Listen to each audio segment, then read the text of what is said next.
मित्रों, आज हम आपके साथ यह ज्ञान साझा करने वाले हैं कि स्त्री के किस अंग को छूने से मनुष्य को सुख समृद्धि की प्राप्ति होती है और उसके सभी पापों का अंत हो जाता है। इसलिए आपको वीडियो पूरा देखना होगा, क्योंकि अल्प ज्ञान विष के समान होता है। इस ज्ञान को प्राप्त करने के लिए हमको पहले इस कथा को सुनना होगा। बहुत समय पहले की बात है। एक छोटा नगर था। वहां एक सेठ रहा करता था। परिवार में सिर्फ उसकी पत्नी थी। उनकी कोई संतान नहीं थी। उसकी वजह से उनका परिवार अधूरा था। अब तो सेठ ने संतान प्राप्ति की आशा ही छोड़ दी थी, लेकिन सेठानी कहाँ मानने वाली थी। वह संतान प्राप्ति के लिए प्रतिदिन महादेव की आराधना करती, मंदिर जाती, दान पुण्य करती और गरीब लड़कियों की शादी करवाती। सेठानी की ऐसी भक्ति देखकर समय को भी अपना निर्णय बदलना पड़ा और एक समय ऐसा आया कि सेठानी गर्भवती हो गई। लेकिन भाग्य को ना जाने क्या मंजूर था। सेठानी के गर्भ से एक वानर ने जन्म लिया।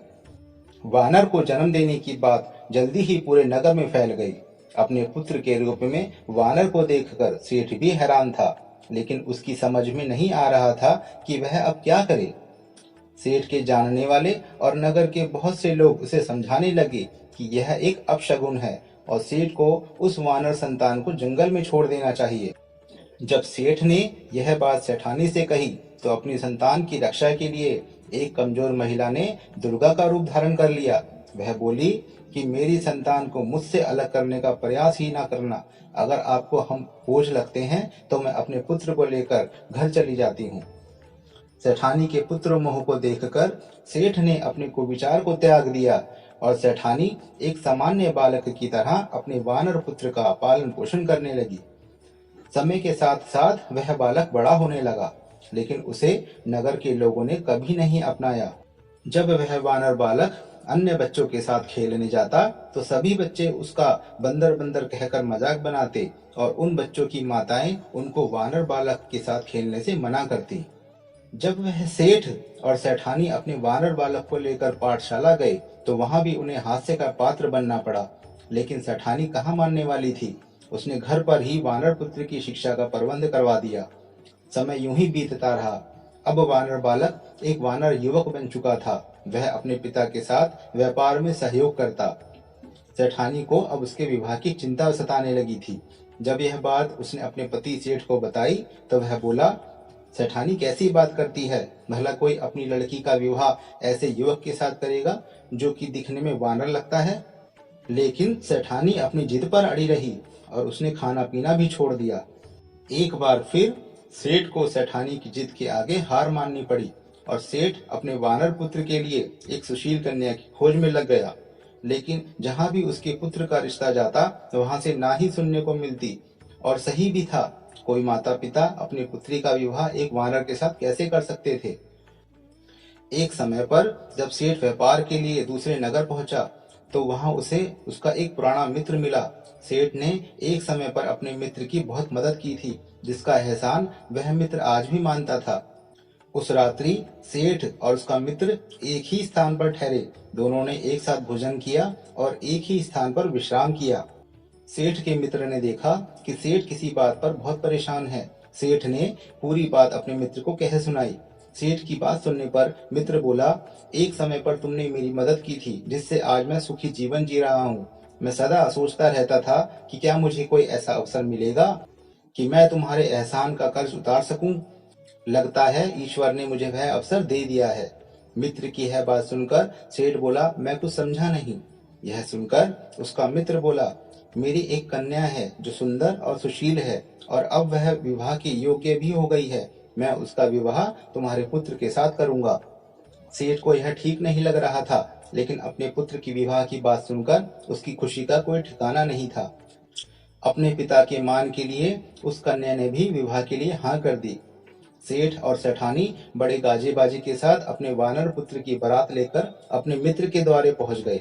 जब लड़की वालों ने दूल्हे के रूप में एक वानर को देखा, तो सभी भयभीत हो गए। कन्या की सखियों ने तुरंत जाकर कन्या को वर के रूप में एक वानर के होने की बात बताई। कन्या बोली, यह मुझे पहले से पता है। मेरे माता पिता ने मुझसे कोई बात नहीं छुपाई है। कुछ समय बाद ही शादी की रस्में होने लगी। जैसे ही कन्या ने वरमाला वर के गले में डाली, वह वानर युवक एक अति सुंदर नवयुवक में बदल गया। वहां उपस्थित सभी लोग यह परिवर्तन देखकर हैरान हो गए। सेठ और सेठानी दौड़कर अपने पुत्र के पास आए और बोले, पुत्र, ये कैसा परिवर्तन है? हमारी समझ में कुछ नहीं आ रहा, तुम ही कुछ बताओ। अब उनका पुत्र बोला, माता पिताजी, मैं कई जन्म पहले एक गंधर्व राजकुमार था। मैं बहुत सुंदर और शक्तिशाली था। मुझे अपनी सुंदरता और शक्ति पर बहुत घमंड था। मैं नित्य लोगों के रूप और रंग का उपहास बनाता था। मैं इस बात की जरा भी परवाह नहीं करता था कि इस बात का उन पर क्या प्रभाव पड़ता होगा। एक समय की बात है, जब मैं वन में शिकार करने के लिए गया तो वहां मैंने एक ऋषि का आश्रम देखा, जहां एक कन्या आश्रम के कार्य में लगी थी। वह रूप रंग से काली और कुरूप थी। मैंने बिना कुछ सोचे उसका उपहास करना शुरू कर दिया। मेरी जली कटी बातों से उस कन्या को बहुत ठेस पहुंची। जब वह रोने लगी, उसके रोने की आवाज सुनकर आश्रम के अंदर से उसके पिताजी, जो कि एक सिद्ध ऋषि मुनि थे, बाहर आ गए। उन्हें मुझ पर बहुत क्रोध आया और उन्होंने मुझे श्राप दिया कि मैं अगले जन्म में मनुष्य जन्म लेकर भी एक वानर की भांति दिखाई दूंगा, जिससे मुझे जीवन भर परिवार और समाज की प्रताड़ना झेलनी पड़ेगी। ऋषि मुनि का श्राप सुनकर मुझे अपनी गलती का एहसास हुआ और मैं ऋषि मुनि के चरणों में गिरकर उनसे माफी मांगने लगा, लेकिन ऋषि ने मुझे क्षमा नहीं किया। मैं कई वर्षों तक उस आश्रम में रहकर ऋषि की सेवा करने लगा। इसी बीच मैं उनकी कन्या से प्रेम करने लगा और मैंने उस कन्या से विवाह कर लिया। अब ऋषि का क्रोध समाप्त हो चुका था। वह बोले, मैं उस श्राप को तो समाप्त नहीं कर सकता, लेकिन यदि किसी जन्म में तुम्हारी माता और तुम्हारी पत्नी तुम्हें हृदय से स्वीकार करेंगे तो उसी क्षण तुम्हारा श्राप समाप्त हो जाएगा। पिछले कई जन्मों में जब मैंने वानर पुत्र के रूप में जन्म लिया तो मेरे माता पिता ने मुझे नहीं अपनाया, जिस कारण अल्पायु में ही मेरी मृत्यु हो गई।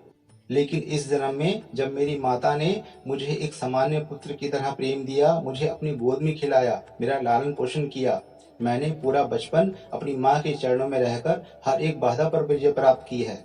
मेरी माँ के चरणों का ही आशीर्वाद है कि मुझे आज एक ऐसी कन्या मिली जिसने मुझे हृदय से स्वीकार किया और इस तरह मेरा श्राप समाप्त हो गया। अपने पुत्र की बात सुनकर सेठ और जेठानी की खुशी का ठिकाना नहीं था। उन्होंने बड़ी धूमधाम से उसका विवाह संपन्न करवाया। सेठ और सेठानी अपने पुत्र और बहू के साथ घर वापस आ गए। 1 साल पूरा होते होते सेठानी को पुत्र का सुख भी प्राप्त हो गया। इस तरह एक माँ के चरणों को छूकर एक गंधर्व ने इतने बड़े श्राप से मुक्ति पा ली।